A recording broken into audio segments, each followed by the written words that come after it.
வணக்கம் மக்களே. இன்னைக்கு நம்ம பார்க்க போற டாபிக் வந்து பாத்தீங்கன்னா கண் கட்டி. அதாவது பாத்தீங்கன்னா ஹார்டியோலம் எக்ஸ்டர்னம்னு சொல்லுவாங்க. கண்ணில் வந்து இப்போ வெயில் காலம் வேற வந்துருச்சு. ஸோ கண்ணில் கட்டி வரதுக்கு வாய்ப்பு ரொம்ப அதிகமாக இருக்கு. ஸோ இந்த கண் கட்டினா என்ன, அதை எப்படி தடுக்க போறோம், என்ன அறிகுறிகளோட வரும், எப்போ போய் நீங்க ஒரு கண் டாக்டரை பார்க்கணும் அப்படின்ட்டு பல்வேறு கோணத்தில் நம்ம பார்க்க போற டாபிக் கண் கட்டி. வாங்க வீடியோல செல்லலாம்.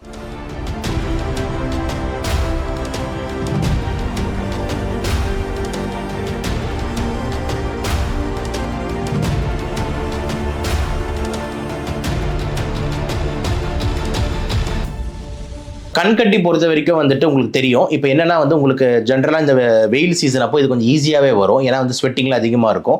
ஸோ உங்களுக்கு இந்த கண் பகுதி இருக்குல்ல, ஸோ இந்த கண்ணில் வந்து பார்த்தீங்கன்னா திடீர்னு இந்த வெளியே இருக்கிற அந்த அந்த ஹேர் ஃபாலிகல்ஸ், இந்த முடி வருதுல, இந்த புருவன்னு சொல்கிற இந்த முடி வருதுல, இந்த முடியில வந்து பார்த்தீங்கன்னா உங்களுக்கு சின்னதாக ஒரு கட்டி மாதிரி ஆரம்பிக்குங்க. அந்த கட்டி வந்து அப்படியே பெருசாகிட்டே போகும், அந்த மாதிரி இருக்கும். ஸோ அந்த கட்டி இந்த பேர் தான் வந்து நம்ம என்ன சொல்லுவோம்னா மெடிக்கல் டேர்ம்ல ஸ்டை அப்படின்னு சொல்லுவோம். இல்லைன்னா மெடிக்கலாக இன்னொன்று வார்த்தை என்ன சொல்லுவோம், ஹார்டியோலம் எக்ஸ்டர்னம், ஹார்டியோலம் இன்டர்னம்னு சொல்லுவோம். ஹார்டியோலம் அப்படின்னு சொல்லுவோம். ஸோ இந்த கண் கட்டின்றது ஏன் வருது அப்படின்னு எடுத்துக்கிட்டிங்கன்னா ரொம்ப இம்பார்ட்டண்ட்டாக வந்துட்டு இந்த இடத்துல இருக்கிற அந்த முடி வருதுல, அந்த முடியில போய் அந்த முடி வர இடம் பேர் தான் ஹேர் ஃபாலிக்கல்னு சொல்லுவாங்க. ஸோ அந்த ஐலாஷஸோட ஹேர் ஃபாலிக்கல் சொல்லுவாங்க. அதில் போய் இன்ஃபெக்ஷன் ஆயிடுது. ஏன் சார் அப்போ இந்த வெயிலில் கொஞ்சம் இது அதிகமாக வருது அப்படின்ற மாதிரி தான். கண்டிப்பாக வந்து கொஞ்சம் அதிகமாக வரும். ஏன் அப்படின்னா வேர்வை அதிகமாக இருக்குல்ல. ஸோ வேர்த்து போயிட்டே இருக்கும் போது நான் கிருமிகள் வந்து கொஞ்சம் அதிகமாக வந்து ஃபேஸ் ஏரியாவில் இருக்கும். ப்ளஸ் வேர்க்கும் போது உங்களுக்கு தெரியும் வேர்வை மட்டும் வராது, கூடவே அந்த செபேஷியஸ் கிளாண்ட்ஸ், அதாவது உங்களோட எண்ணெய் பிசுப்பும் கொஞ்சம் அதிகமாக தான் இருக்கும். அதனால தான் ஃபேஸை வந்து கிளியராக வாஷ் பண்ணிக்கிட்டே இருக்குன்னு சொல்லுவாங்க. ஸோ இந்த எண்ணெய் பிசுப்பு கொஞ்சம் வரும்போது ஈஸியாக இங்கே இருக்கிற அந்த கிளாண்ட்ஸ்லாம் வந்துட்டு பிளாக் ஆகிடும். அந்த ஐஸ்லேருந்து வரக்கூடிய ஃபாலிகல்ஸ்லாம் பிளாக் ஆகிடும்.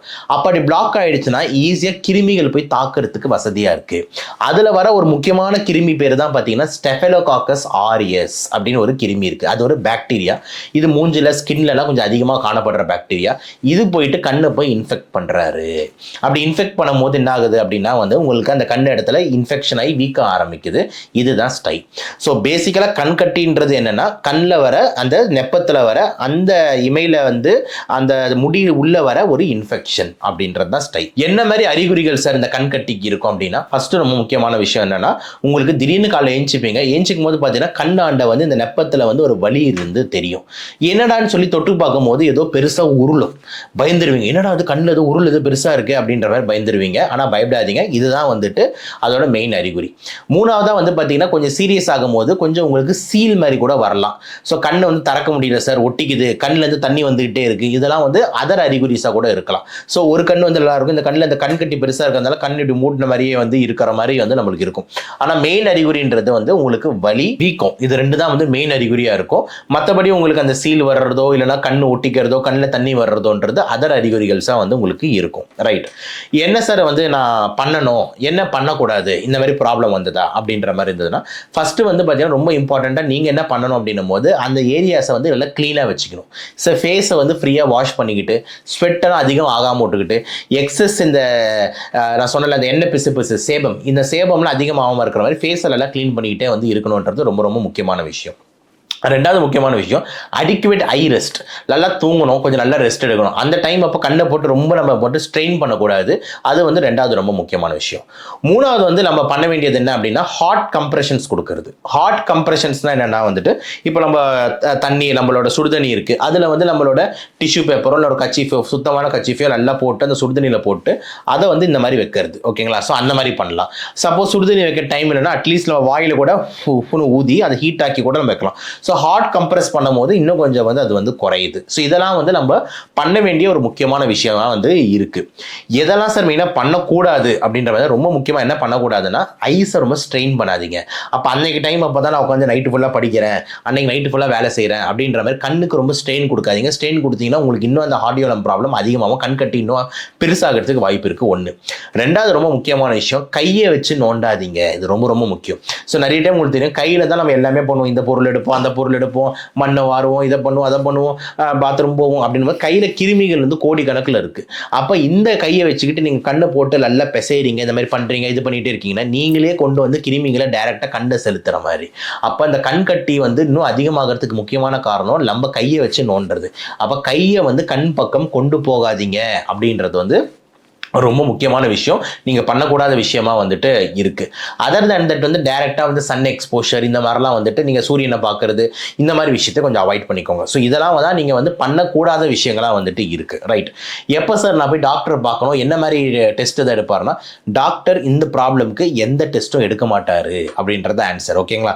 பெருசாக டெஸ்ட்டுன்றது வந்து இருக்காது. ஏன்னா பார்த்து சும்மா டார்ச் லைட் அடித்தோடனே தெரிஞ்சிடும், ஓ சார் கண் கட்டி சார் வேறு எதுவும் இல்லை அப்படின்ற மாதிரி தெரிஞ்சிடும்.